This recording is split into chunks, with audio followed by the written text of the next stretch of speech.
Bagsak na ang ekonomiya ng China.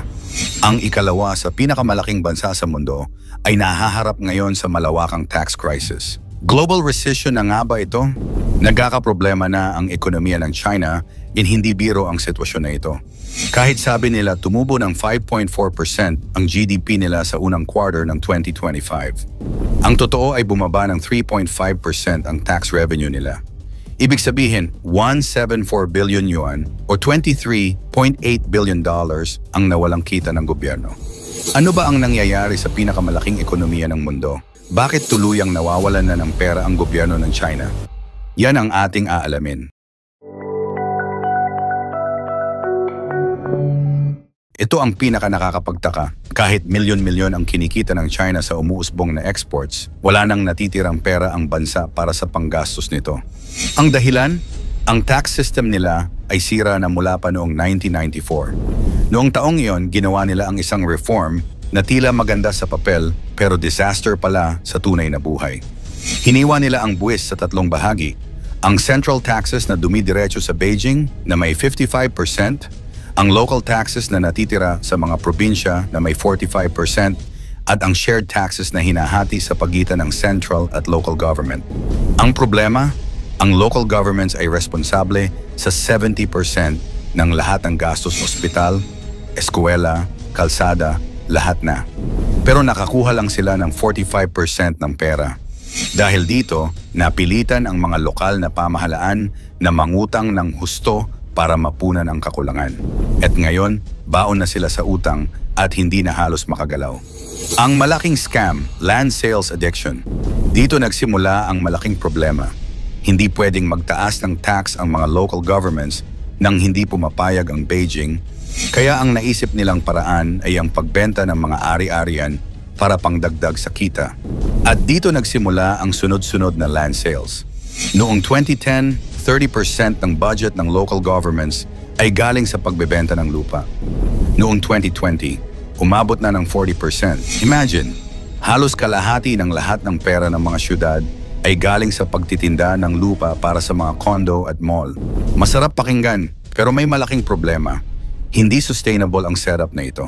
Kasi ang pagbebenta ng lupa ay one time lang. Hindi ka pwedeng magbenta ng parehong lupa ng paulit-ulit.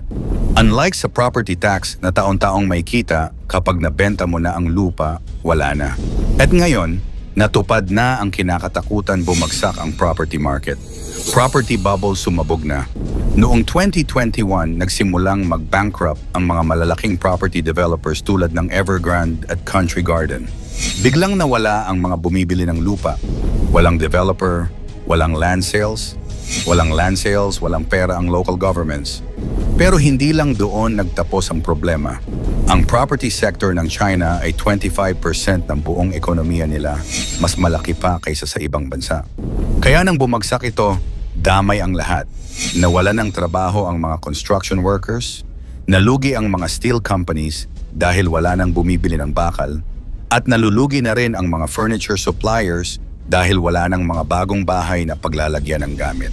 Ang resulta, mas konting tao ang may trabaho, mas konting income tax na matatanggap ng gobyerno.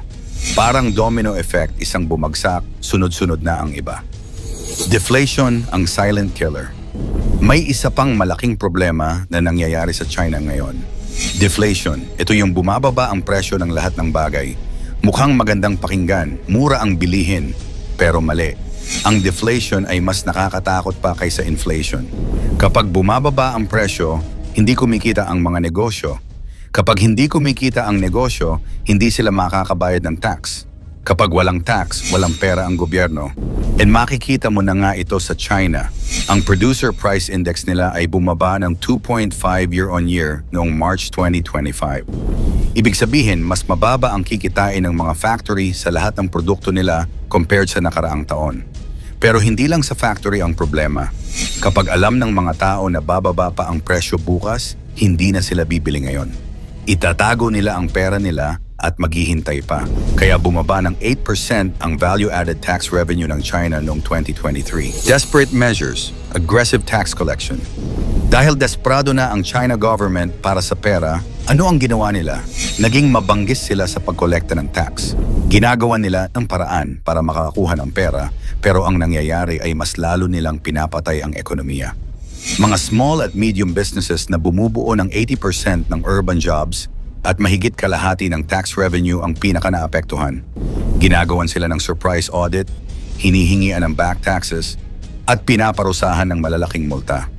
Ang resulta, noong 2024, mahigit 500,000 small businesses ang nagsara. Dahil takot sila sa tax authorities, mas pinili nilang magsara na lang kaysa magpatuloy. Pero mali ang approach na ito. Kapag nagsara ang mga negosyo, wala na ring tax na makukuha sa kanila. Parang pinapatay mo ang manok para kumuha ng itlog. Hindi lang China ang apektado, buong mundo. Ngayon, bakit dapat nating pakinggan ang balitang ito? Dahil ang China ay world's factory, 30% ng global manufacturing ay nanggagaling sa kanila. Kapag may problema sa China, damay ang lahat. Narito ang mga epekto na nararamdaman na natin. Una, supply chain disruption. Noong 2024, bumaba ng 5% ang exports ng China, pinakamalaking pagbagsak simula pa noong 2008 financial crisis. Ibig sabihin, mas konting smartphones, gadgets at damit ang lalabas sa kanila. Affected ang lahat ng bansa na umaasa sa Chinese products. Ikalawa, commodity prices. Dahil bumagsak ang construction industry ng China, mas konti na silang bumibili ng steel, copper, and oil. Kaya ang mga bansang nagbebenta nito tulad ng Australia, Brazil at Canada ay nahihirapan din. Ang iron ore exports ng Australia sa China ay bumaba ng 15% noong 2024. 3. Global investment. Ang foreign direct investment sa China ay bumaba sa 30-year low noong 2024 to 350 billion yuan lang. Ibig sabihin, mas konting foreign companies ang magtatayo ng factory doon, mas konting trabaho para sa mga Chinese, at mas konting economic activity. Hindi naman nakaupo lang si Xi Jinping habang nagkakaproblema. May ginagawa silang mga solusyon, pero ang problema ay masyadong mabagal ito para sa bilis ng crisis. Property tax reform. Sumusubok silang magpatupad ng property tax sa buong China. Noon kasi walang property tax na ipinapatupad para sa mga homeowners. Kung magiging successful ito, pwedeng magkaroon ng steady income ang local governments. Pero may mga hadlang. Galit ang mga homeowners na babayaran pa nila ng tax ang sarili nilang bahay. Mahirap din i-compute ang property values sa buong China. At matagal ang process, mga 10 years bago magiging effective ang bagong batas. Income tax increase. Ginagawa rin nilang mas mataas ang income tax sa mga mayaman. Noong 2024, ginawa nilang 50% ang tax rate para sa mga kumikita ng mahigit 1 million yuan annually. Pero risky din ito. Baka matakot ang mga investors na mag-invest sa China. Baka rin mas lalo pang bumaba ang consumer spending. At baka tumakas ang mga business papunta sa ibang bansa. Ito ang tanong na kinakatakutan ng lahat.